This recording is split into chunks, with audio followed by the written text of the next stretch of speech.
Welcome, everybody. It's time once again for the next chapter with Charlie Hedges as he explores turning the page on his life and yours.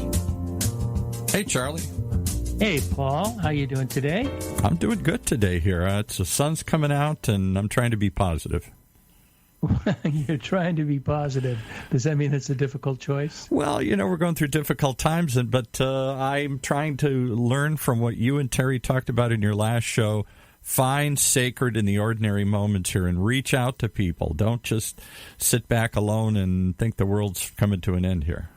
Yeah, that podcast was released today, and I hope that some of our listeners have already had a chance to catch on to it. But one thing you said that I think is really important, and one of the things that we talked about, how do you deal with or manage your time during this self-isolation, stay at home, hassle, inconvenience, illness.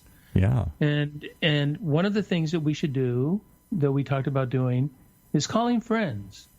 And I have called on I'm not calling my normal friends. Mm-hmm. I'm calling people I haven't talked to for 2 or 3 years. Yeah, right. It's really interesting talking to them because I don't know what's going on in their life. And so here's what I was thinking, Paul. Tell me what you think about this. That I don't know if I'll do a series of it or it's a 1-week show or it'll be once a month or ever how long this quarantine lasts. But I'm calling it Conversations in Quarantine. I like it because here's what I thought. It's a crazy idea. Paul. It's a little off the wall, idea. But yeah. Yeah. What if we were to call one of my friends, and I'm thinking of my friend, the eternal creative Gypsy, Taryn Voget, who lives everywhere around the world 2 or 3 times a year and just moving around doing different things. And I haven't spoken with Taryn for, 6 to 8 months. And, we used to talk like monthly. And so I'm curious what it would be like. So I'm thinking, what if we call Taryn and just have a conversation? Have a checkup conversation. Just like that, right on the air for everybody to hear here. Just unvarnished, real, hey, how you doing? I'd love to do it because I hear this more and more now. Since you brought this idea up, this idea of calling people, I have asked more and more people, are you doing that? And more people are telling me, I'm hearing from people I haven't heard from in years. I'm hearing from people, I'm feeling a need to reach out to people. I'm alone. I'm isolated. I want to connect. Is anybody alive out there? What's happening in the world? And I can't take it alone. And I can't go out and build an actual community. Can't go to church, can't go to a bar, can't go to a sports game. So what do? I sit and dial for people because I'm lonely and I need a connection. Well, we're going to give it a shot. And like today's podcast, it is... you will edit this a little bit, but this is not I have not prepared a list of questions for Taryn.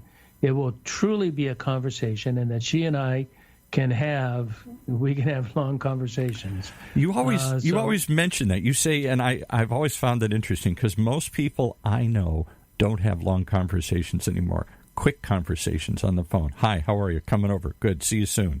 Most people do not want to sit like I remember being a kid where people would talk on the phone for hours.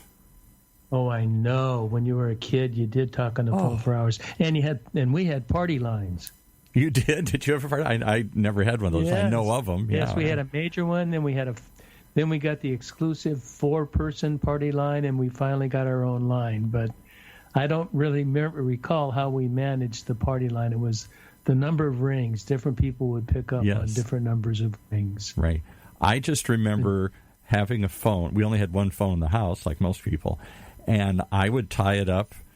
Certainly when I was a teenager, but even earlier, would just talk forever, talk for hours to my buddies or my friends on the phone. Eventually, when you had girlfriends, oh my goodness, talk for hours to your girlfriend. And my parents would say, "Get off the line." Let's talk to a girlfriend here. Let's talk to. All right. I love to call her as my gypsy friend, and she's quite successful. Just a bit for our listeners. Taryn is not your everyday gypsy. She lived for a year, sort of bootstrapping it in Europe, traveling Europe, which is a fabulous story. I met her at SpaceX, where she was consulting and coaching executives at SpaceX. And the last job she had that she doesn't have now because she doesn't last at jobs long. She gets bored. And she was in an executive position at the Gates Foundation. And she has since moved out of San Francisco, and I think she's living down here in Southern California now, but I'm not sure. So we will find out all about Taryn, who is extremely talented and extremely interesting. All right. We give her a shot. Dial her up. I dialed her up, and she's on the phone. Taryn, are you with us? Hi, I am. Hi, Charlie. Hey, you. Did you hear my introduction of you? I heard half of it, and you said such nice things about me. Thank you. She did come in, though, just as you were saying she can't hold a job, though. So that part, that's the part I brought her in on. Yeah. Tired, yep. I was like, well, that's true. Yeah, I just said you're my my loving gypsy friend. That you truly are a gypsy. My mom says that about me too. Does she? Yep. Well, don't you say it? What are you? I like to think of it as flexible. Flexible. That's a good adjective. Just flexible. So I'm going to be flexible and duck out of this, but before we do, I don't know if Taryn knows today's topic, but you and Terry, your good friend, were talking the other day about how do we handle this isolation we're forced into. For years we said, hey, we all want a little more time. Now we got it in spades. And most of us are scared and frightened to be alone at home, particularly during difficult times. Can't go to church, can't go to the bar, can't go to the sports game, can't even go over and hang out with your neighbors. So how do we handle it? You guys said old-fashioned, write letters or get on the phone and call somebody you haven't heard in a while. And that led to this idea. What would that look like? Because I don't know what a long phone conversation looks like. I haven't called a friend and talked for an hour in years. So that's today's experiment. You guys are going to show us, you're going to model that good behavior. Well, let's see. And Paul, I can't believe you can't talk for an hour because you can talk for an hour every time I'm just with you. That's true. That's true. But nobody will let me. Maybe that's it. Everybody wants to hang up. Yeah, get off the phone. I've heard enough here. Okay. Taryn. So Hi. it has been 6. We chatted ever so briefly, but I didn't want to chat in depth, and we agreed it's been at least 6 to 8 months. Do you know, you were on the show. You were one of the first ones on the show. You were number 26 on the show, and we're doing 146 right now. No kidding. You've done that many shows. Gosh, time flies. That's time amazing. Flies, yeah. It was, I think it may have been, I don't have my spreadsheet open, but I think it might have even been late 2018 that we talked. It could not have been that long. I mean, I will admit, I've been in a bit of a cave. I've been working very hard on some projects, but I'm emerging, so your timing is perfect. Okay, but before the cave, so you haven't been in a cave. I know you. You haven't been in a cave for 8 months. You must have been doing something really interesting before then.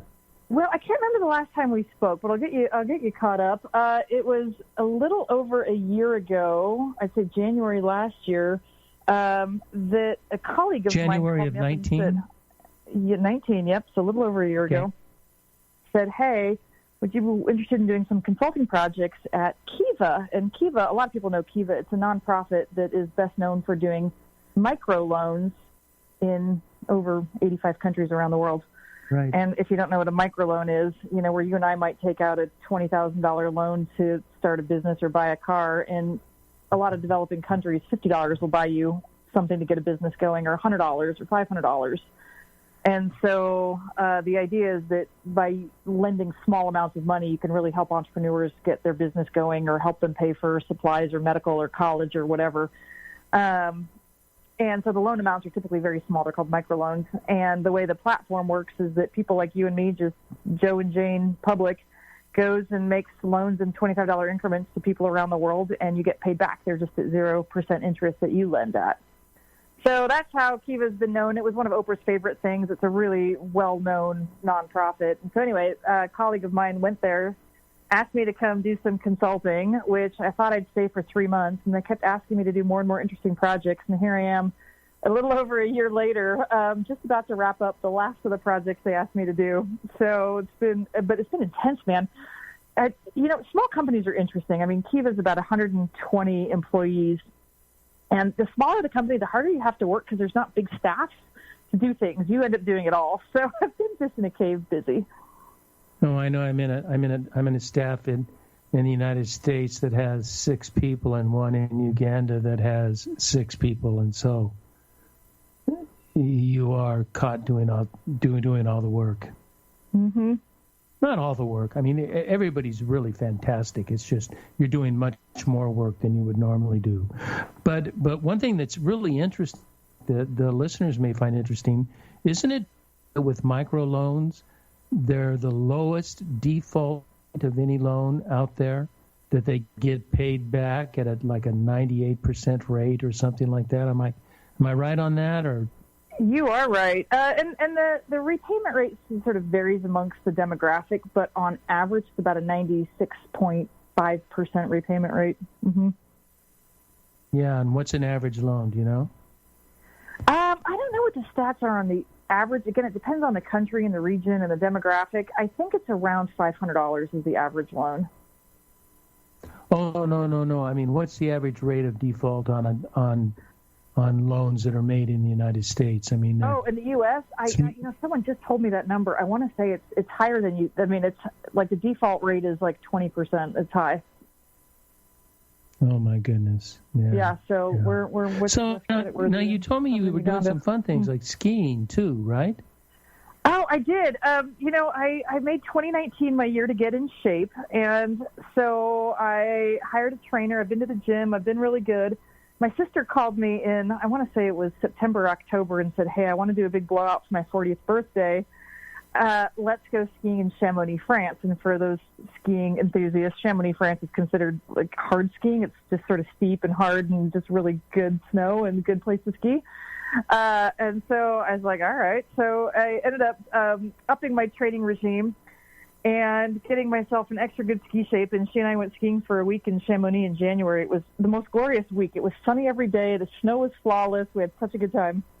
That is great. And you've been working out too, huh?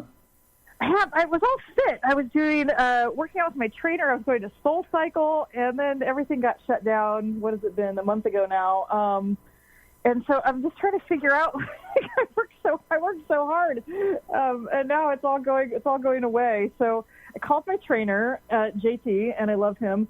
And he agreed to meet me at some random neighborhood grass patch because everything here in Santa Monica is closed. And so I'm working out with him now. I just started 2 days ago. And he stands like 15 feet away from me, and he tells me what to do, and I do it. And that's our workout for an hour. Does he bring weights or anything, or is it just all isometric? Kettlebell. Yeah, he's got some like small equipment. I've got some small equipment. Between the two of us, we have like enough to. I mean, it's no gym. Don't get me wrong, but it's enough. Yeah, that's all you need. That's incredible that you do that. Mine is eating peanut butter lavish breads. That sounds fabulous. I swear we're all going to emerge about 20 pounds heavier after this quarantine is over, because I don't know about you, but I'm a total boredom eater. And so I'm at home all day, and it's like every 20 minutes I get up and I have a bite of this or a bite of that. And by the end of the day, I'm sure I've consumed 4,000 calories. Well, you know what? I had really gained weight, and I just lost between January and now, but it was mostly, I lost it in about a 6-week period, but I lost 23 pounds. What? That's yes. In 6 weeks? What did you do? I just changed my eating patterns. Dang, that's impressive. I didn't eat sweets. I eat 2 meals a day. I have eggs, lentil, and spinach for breakfast. I don't eat lunch, and then I have a salad with no dressing at night. And that's it. Well, that's inspiring. I could take a page out of your chapter. Yeah. Yeah. So you've had one job this whole time. I mean, I can't believe you've kept a job for a year.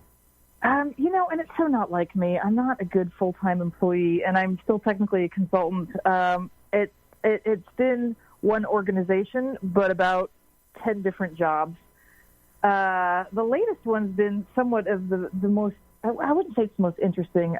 It's the one that I feel like I've gained some interesting perspective on. So I came in, I did a bunch of things. I worked directly with the CEO on a bunch of projects. I ran PR for a while, which was really interesting because I got to go to New York on this big PR tour. And we met with, the Wall Street Journal and the New York Times and like all these fancy, prestigious, Forbes and Fortune and all these fancy, prestigious. And you think in your mind, oh my gosh, it's such a big deal to talk to the media. But the actual sausage making of it is not at all like you imagine. Like you're in some dingy cafe with a reporter who's like underpaid, totally frazzled, like trying to get their story done in 20 minutes. Yeah, that's what big news stories look like. So just like in the movies. Yeah. And we got covered in the Financial Times. That was a big deal. So I ran PR in a really interesting moment in time for Kiva. Wait a minute. Let's back up. How in the world did you run PR? Do you have any graphics experience or any public relations experience, or no, are you involved in the software part, or just the strategy? I knew nothing about PR, and we had hired an agency that was able to get all of those media placements, but I still had to, coordinate and show up and figure out talking points for the CEO and all kinds of stuff. It was very eye-opening. And then we had a big, huge project in Africa, in Sierra Leone, rolling out the first digital identity system where you can actually walk into a bank, fingerprint in, they would know who you are, and you could open up a bank account or a loan, which for us, we don't even think about it. It's just like what we do. But in a lot of countries, especially in Africa, they don't even have birth certificates. Nobody knows who they are. They don't have a social security number, nothing. So it's impossible to vote, get a driver's license, open up a bank account. And so this was a big project to make all that happen with a biometric, a fingerprint scan. And so anyway, we launched that project in, what month was it now? It was last year. It might have been August or September. And there was just a big PR flurry around it, and every major publication picked up the story because it was really quite a cutting-edge story. And so that was crazy. That was crazy last fall. I didn't get the media placements. I just managed all of it on the internal side for Kiva. Oh, so you were not in Sierra Leone? No, I sent a teammate to go because Sierra Leone is really far away. and so I sent a colleague to go. And, it's funny, actually, there wasn't that much media in Sierra Leone. Most of the reporters picked up the story remotely, so it wasn't really necessary to be there. But there was a huge press conference. We had a film crew there, the whole bit. Yeah, I am spoiled. I probably shouldn't even say this on air, but when I go to Africa, I will not fly coach. I only fly business class. I wanted to make it to a bed, and I want somebody coming and serving me. Well, and that was actually a little bit where my head was at, which is I am not getting on a plane for 22 hours in coach, and that, it's a nonprofit, right? We're flying coach, and I had a staffer that was completely thrilled to go in coach. And I was like, you go.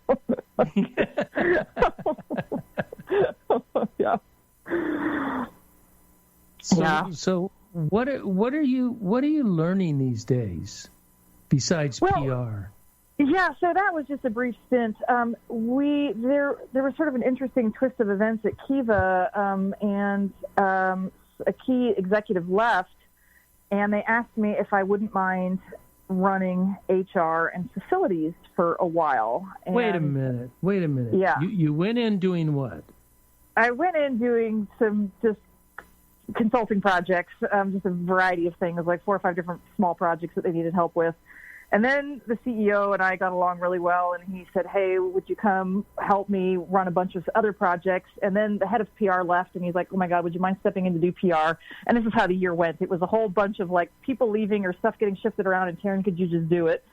So I've had at least 3 jobs all year. And then they asked me if I would run HR and facilities. And I said, this is not totally my jam. I will do it as long as there's a timeline on it, and I can find you the perfect person that will really, take you where you need to go, because this is neither my passion nor I do not have deep expertise in HR. I mean, I love people and I'm interested in facets of it, but HR is its own thing. Yeah, but you got comps and bennies and all of that kind of thing. Oh, it's all the sort of HR operations. It's like, it's from the sausage making of the people side. I mean, I'm much more interested in like the training and the development and the coaching and the, all of the like structuring, like that part's interesting. The humanity of business. Yeah, and that's and when you're in a small organization, that's not all that much of the job, to be honest. A lot of it's just the sausage making of people and sort of the people operations. But yeah, so they asked me to do it. I said yes. One of the reasons that I felt sort of compelled to say yes was that Kiva's lease was up. Kiva is located in downtown San Francisco. Headquarters are in downtown San Francisco. The lease was up, and they needed someone to find a new office and get everybody moved. And I have a sort of a side passion for interior design, and I was like, all right, I could get behind that project if I could design a new office. And I said, sure, you can do whatever you want. So found a new office for Kiva. Randomly, it's 2 blocks away. Beautiful. Oh, you space. Found the entire office space for the company? Yeah, I mean, we had an agent that helped us, but yeah. Well, of course, but yeah. I mean, but that was your responsibility. Yeah, to find it, and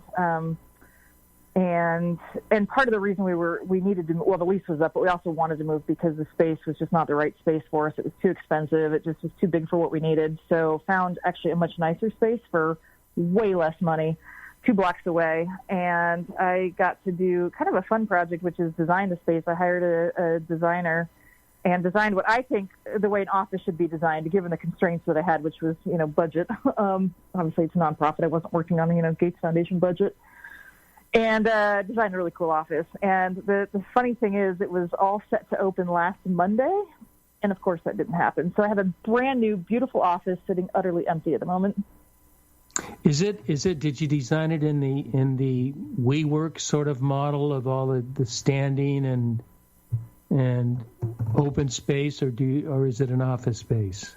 Well, every office now is one big, huge open office. The days of cubicles and private offices are just gone. Like, they don't exist anymore.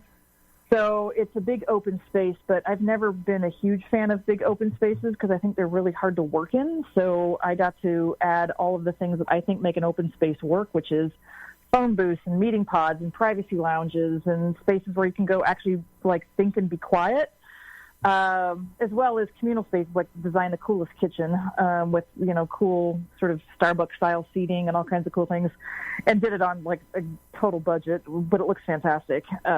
So made it really green. I think offices should have plants and feel green and feel delicious, and so it's got all these natural materials and plants and living walls, and that's all fake because we couldn't have it living, but it looks like it's real. And it feels like it's real. So I'm pretty proud of it. What is the square footage? How big is the place? It's about 8,100 square feet. Yeah. And that takes 100. No, there's not 120 people in there.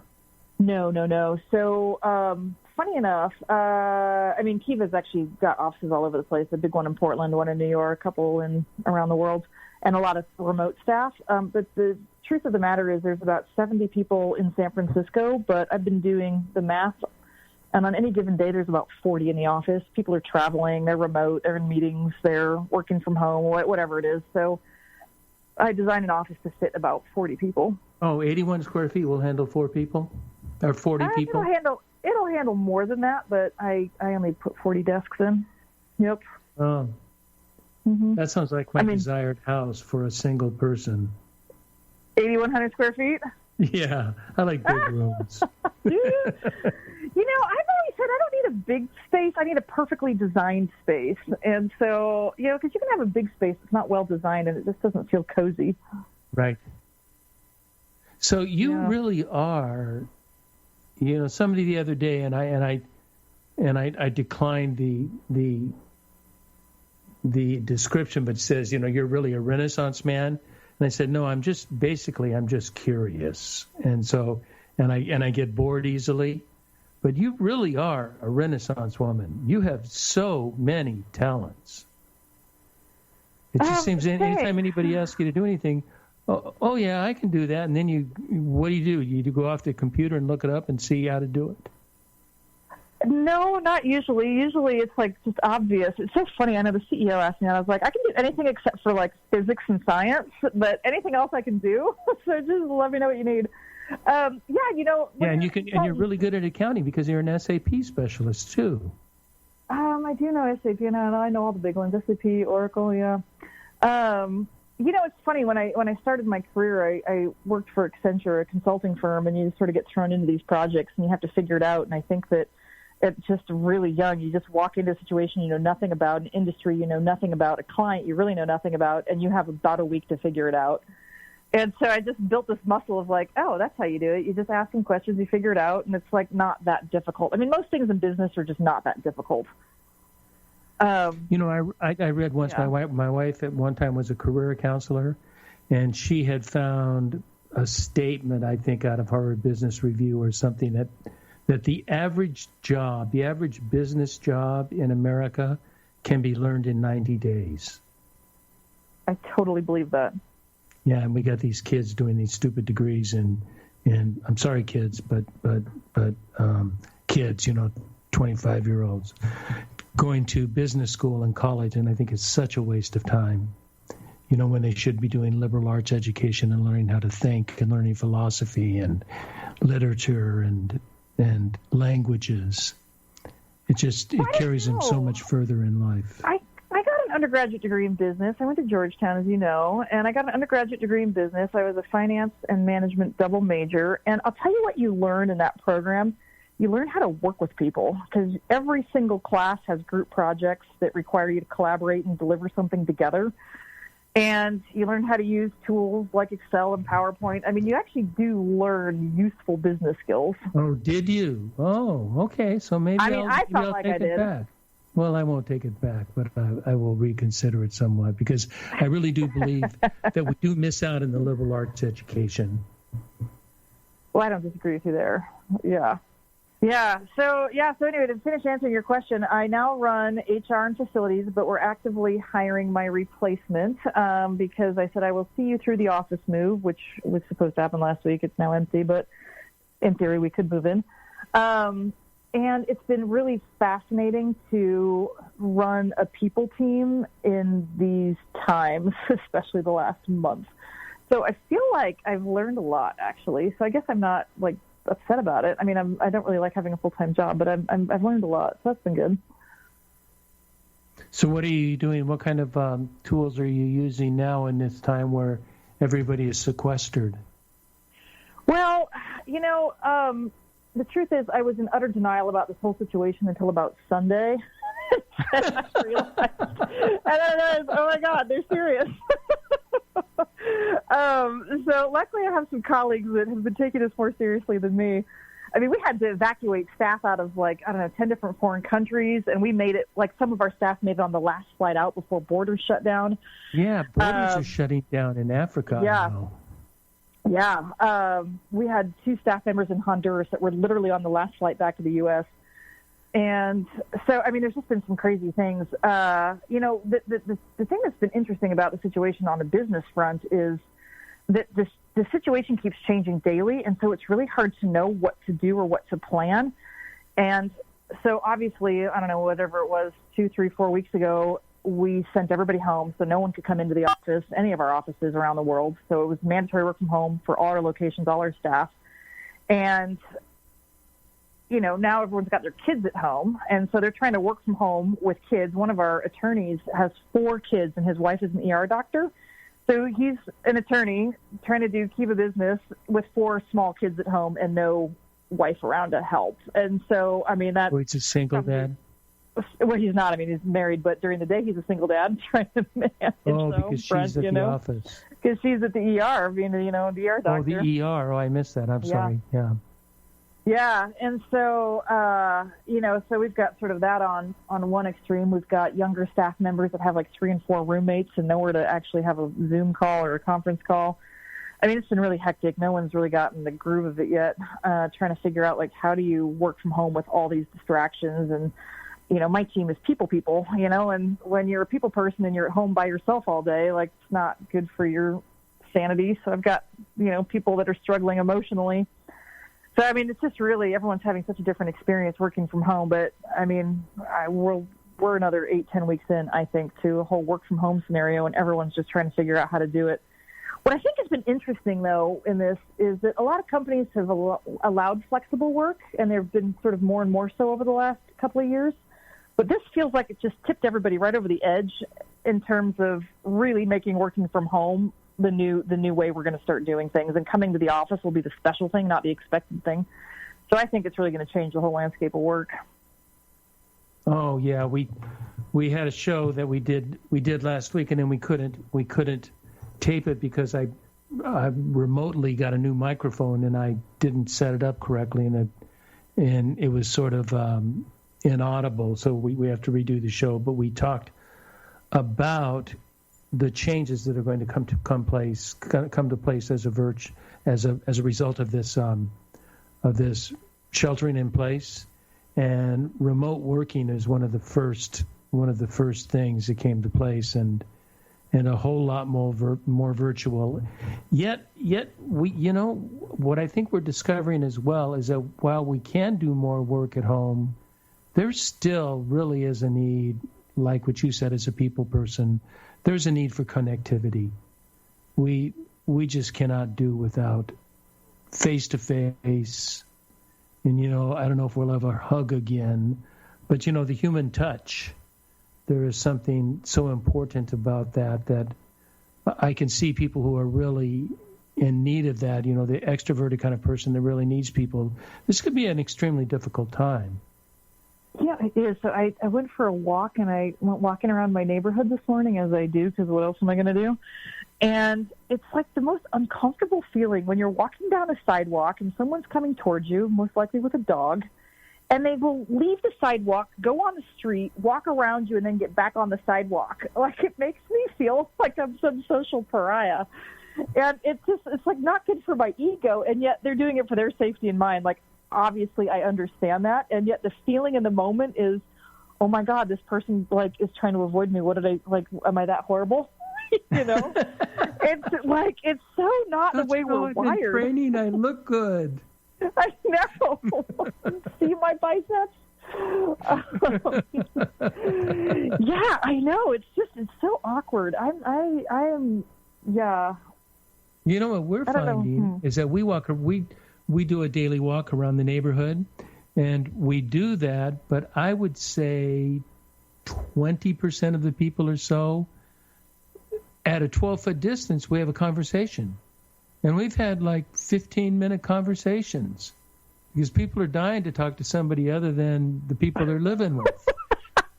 Well, you have a friendly neighborhood. That's cool. No, really? I Have you don't. met some new neighbors? I have a neighborhood. I'm probably 70% Asian in my neighborhood, and they're typically very quiet and very much to themselves. But come this time, we're finding everybody's quite talkative, and you can have a conversation with just about everybody. And there was a guy walking by us the other day and said, "Oh, second thought, I recognize you," and we had no idea who this guy was.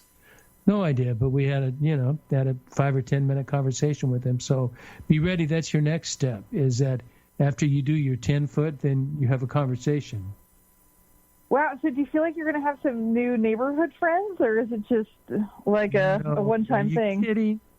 Come on. I'm an introvert. Terry had this. He posted on one of his blogs. He posted, coming from COVID, stay at home, avoid people, and avoid contact in large places. And the introvert response, I've been planning for this my entire life. That's funny. And that's sort of, I don't mind it because I do really well in solitude. Do I miss people and seeing people? To some degree, yes. Yes, I realize the need. I wrote on that a couple of weeks ago, the need for connection, and that's one thing that's becoming apparent. We are going to become more viral, but at the same time, or viral or virtual, not more viral, more virtual. But at the same time, during this period, we are indeed facing the need for connection, for human connection. Yeah, and getting it through a Zoom or a video conference is just not the same at all. It's not the same, but I don't mind it. I like, my son and his wife. My son got married. You didn't know that. My son got married in November. Wait, what? Really? I did not know that. Congratulations. Well, finally, like they've been dating since high school for 8 years, so it's like time. And what's the coolest thing about it, Taryn? Is that he asked me to be the best man in his wedding. Oh, that's so cool. Isn't it? Yeah. So we have a conversation really with them over Zoom on every Thursday. Once a week we have a time set, Thursday at 4:00, and we Zoom. And it's not the same, but I'm not completely dissatisfied with it. Yeah, he's got to be bummed. I mean, is baseball season happening? What's going on? We just don't know. They figured out some things to help players. They got a little bit of advance on their salary, so they got some money because they don't get paid till they play. So they got a little bit of money, and then there's this thing called service time that's very important. It has to do with your hitting free agency and hitting arbitrations and all, and they get, even if the season were to be closed, they still continue to get their service time. So they're okay baseball wise, but they're missing out on big salaries, and they're and now they're just locked up at home. They stay away from each other. Wow. So it's a difficult thing when you're used to being very active. Yeah. I mean, not only active. I mean, I guess some of these players probably have home gyms, but not everybody. And even my gym, my Austin building has is a closed. home gym. He has the benches for bench press, and he has all the weights, and he has some kind of bike machine. That new famous bike machine right now, the one that's really popular. A Peloton? Yes. He has one of those. So he and his wife get to work out. They're both workout people. So they get to do that. And then try not to do damage to one another. Now, was this a short engagement? Because it feels like this happened somewhat suddenly, or did I just miss this whole chapter? It was about a year-long process. Because what they had to do is they had to get married in the off season. If they didn't, he asked her in January. In the off season, they got married in November. If they didn't get married this off season, then they would have had to wait a whole another year and a half. And he asked her to marry him, and they decided, let's just make this thing happen from January to November. And they had an incredible wedding, so everything was really wonderful. Where'd they have it? In Fallbrook. Do you know where that is? It's north of San Diego. No, I don't.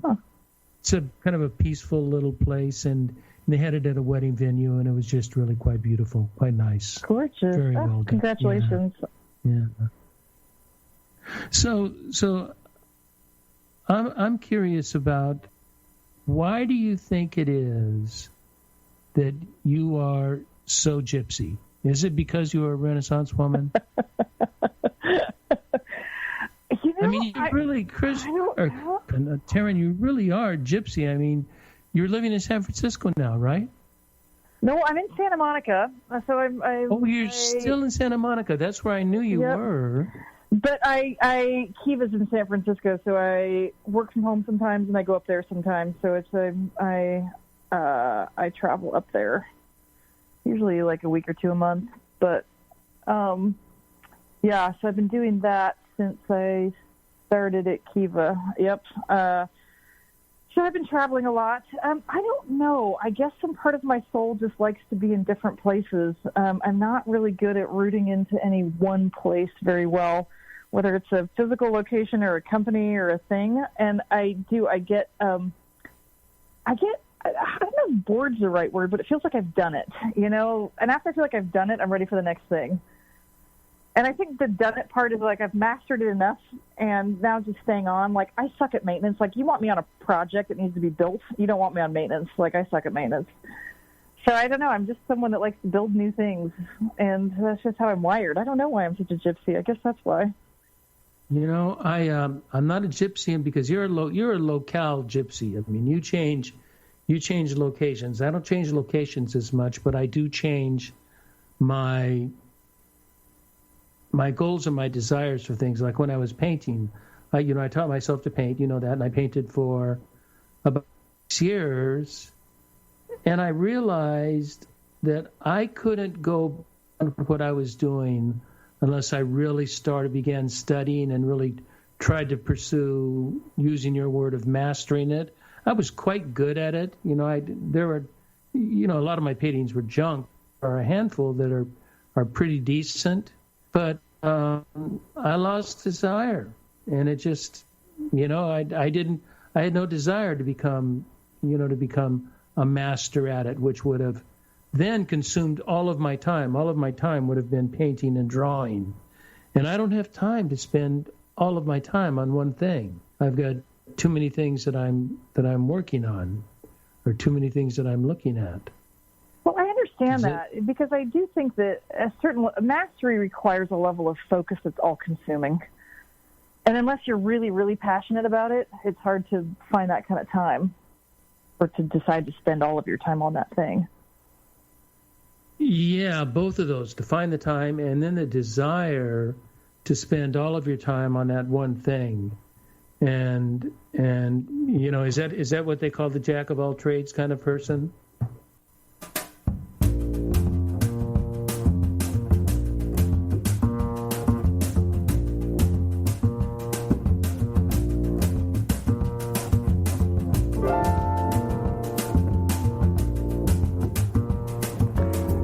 And now back to Charlie.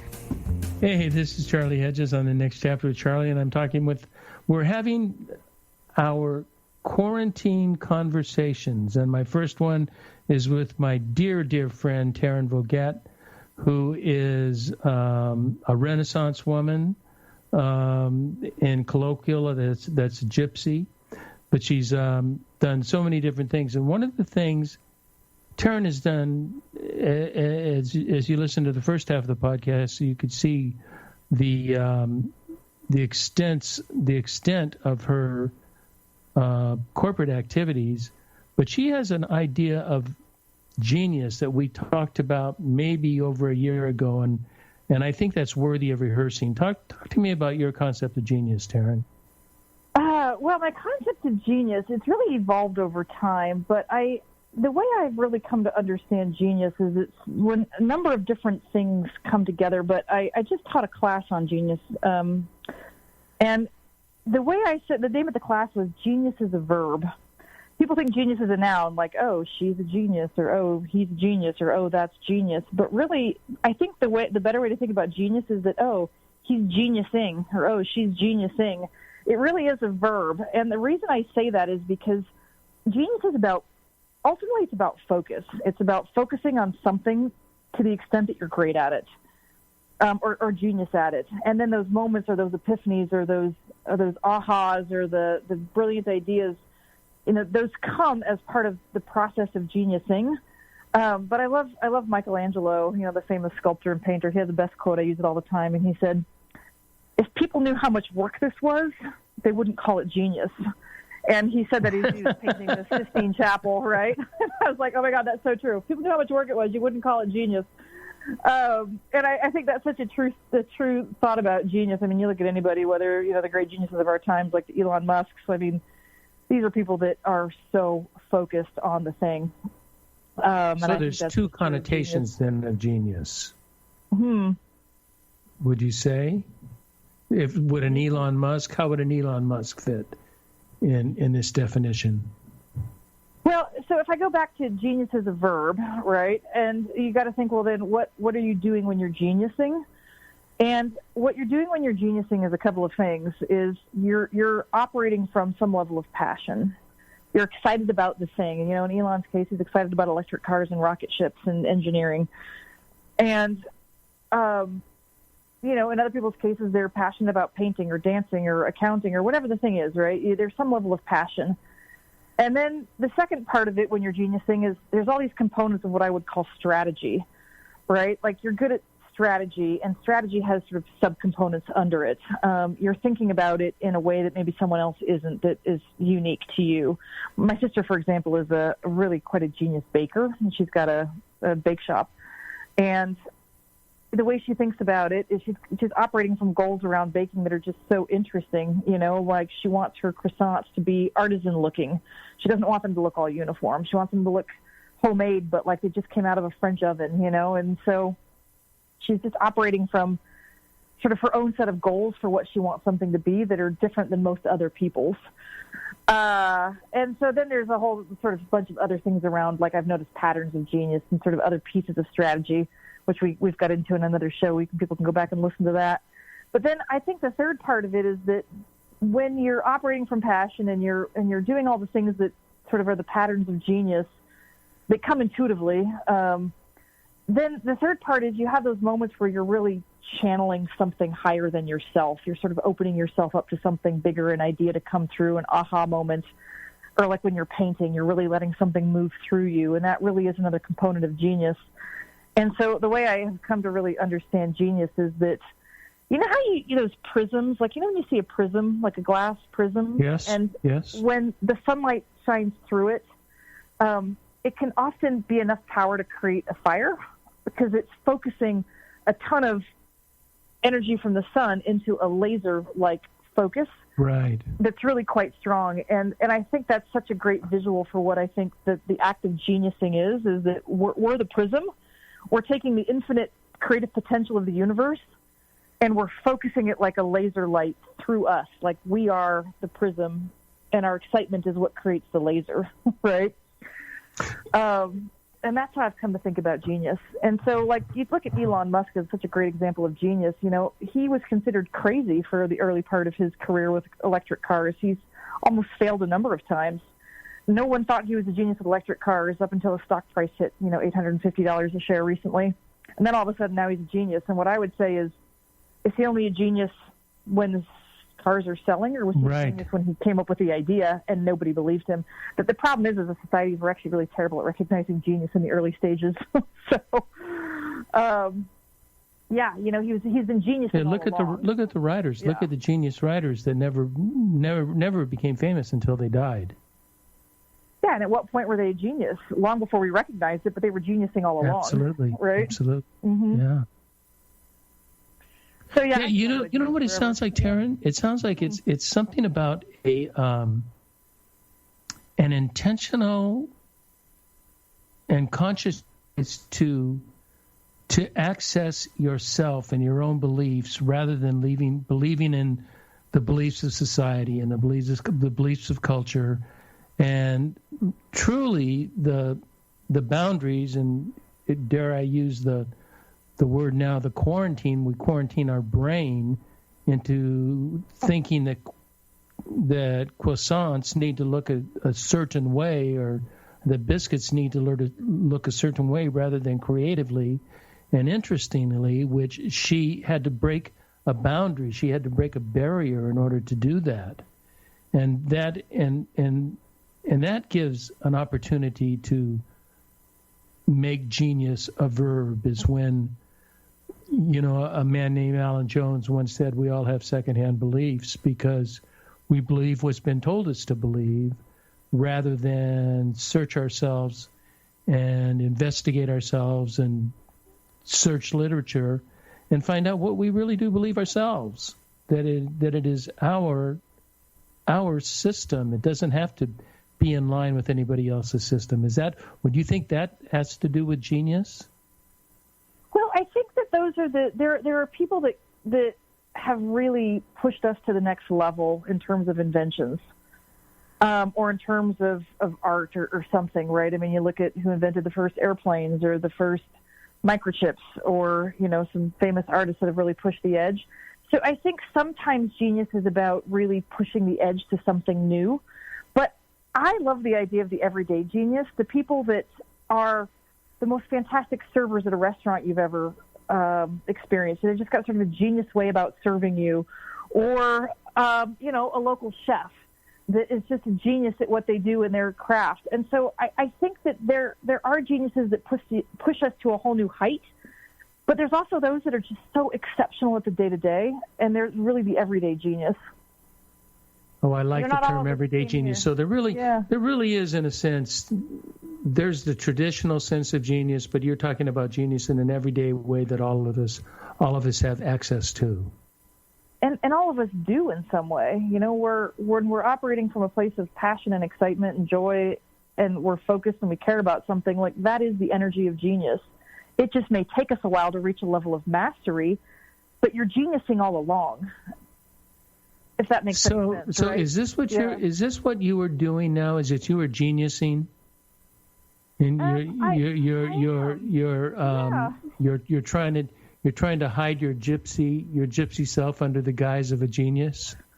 Well, I think for me, I mean, I'm kind of like you. I'm curious about a lot of things, especially a lot of things in business. Like different things capture my attention. Am I a genius at HR? Absolutely not. Am I a genius at PR? Absolutely not. But like I've reached a level of skill that now I understand business at a more genius level at a holistic sense, because I know one more bit and part of it a bit deeper, right? But also, if you think about it like that, but also it helps me understand people better. It's like, I'm now working with different kinds of people doing different kinds of things, and this is what they're experiencing, and so now I can relate to different people better, and I'm a little more genius at that now. Well, you've always been so incredible at relating with people. That's truly one of your strengths. Well, thank you. Oh, absolutely. It's getting near time to wrap us up here, but before we do, you always, I always called you my spiritual guide, because you took me into different ways of spirituality other than Christianity or the Tao Te Ching had taken me, and you just had me thinking differently. That I appreciate your thought. You're the one that introduced me to the divine feminine, and I am still strongly, Taryn, that's still extremely strong in my life. You don't know that a week in January, and most of my listeners know this, so I won't, go into it too long, but I did a 10-day retreat, and of the 10 days, 6 days were sequestered solitude before we had quarantine.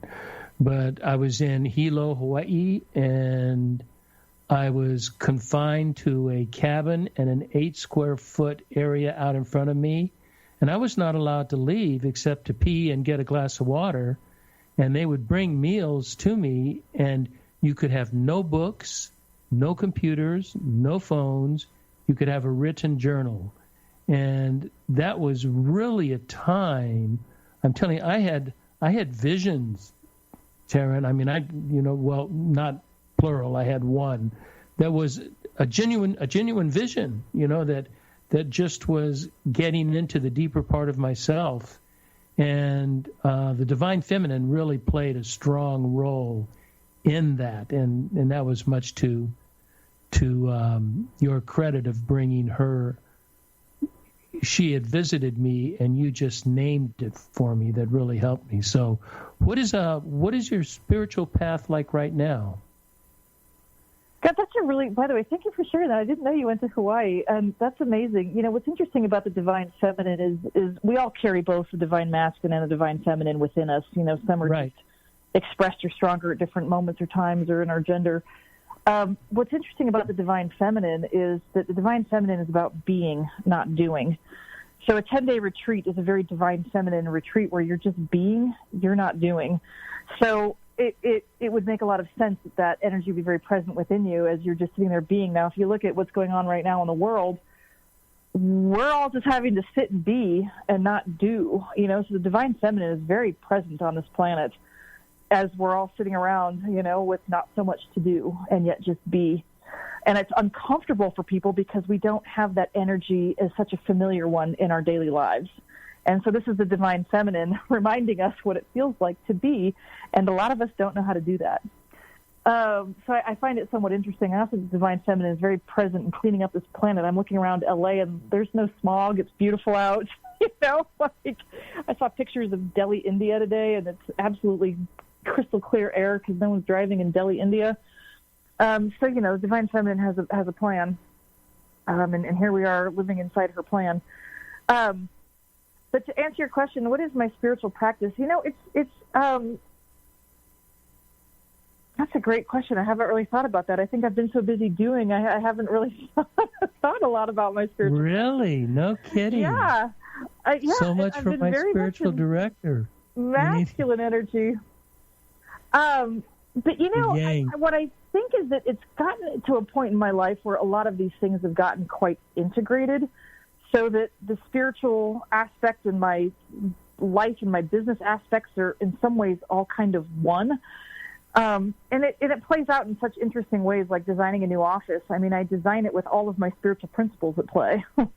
What it should look like, what it should feel like, what the energy of it should be, how I want people to interact with each other. I mean, these are all spiritual aspects. So I think if I were to answer your question, I'd say it's quite integrated, but I wouldn't mind getting back to some more being and a little less doing. So I'm not bummed about home quarantine. I'm really not. I'm bummed about my gym being closed, but I'm not bummed about being at home. Yeah, there are those of us that are fortunate that way. I'm not bummed about being home because I have I'm studying the contemplatives and the mystics now, and reading Rilke. God, I love Rilke. The Book of Hours. Have you ever read the Book of Hours? No. Oh, geez. Send me that link. I've read it probably 4 or 5 times, and I've taken so many notes in the book. It's just a brilliant book of poetry. One of his early books of poetry. It is so insightful, and consider that it was written by a man starting at 23 and he finished it at 25. That's amazing. Send me the link. I just thought of an answer to your question that I think is actually the truth. You know what? Are you still there? Just Taryn. It is. Yeah, I'm here. I just was thinking that it is time for us. My producer is giving me the cutthroat that we have had our hour chat, and what did you think of an online radio chat for the first time we chatted? Well, it's the first time I've done an online radio chat, and I seriously can't believe we haven't caught up in so long. So I feel like we could go on for another 4 more hours. So I don't think your listeners want to hear that. Yeah, that's exactly what I'm still thinking. Interested. I think I need to call you afterward so we can really talk. Exactly. Thank you so much for having me on, though. Yeah. Okay. Thank you so much, Taryn. You're great. You're always great. I love having you on the show. The feeling's mutual. I love being on the show, and thank you so much, Charlie. I'll talk to you soon. All right. Thank you. And I want to thank all our listeners for tuning into The Next Chapter with Charlie, and be sure to check us out on our website, thenextchapter.life. Until next, this is Charlie Hedges signing off. Bye for now.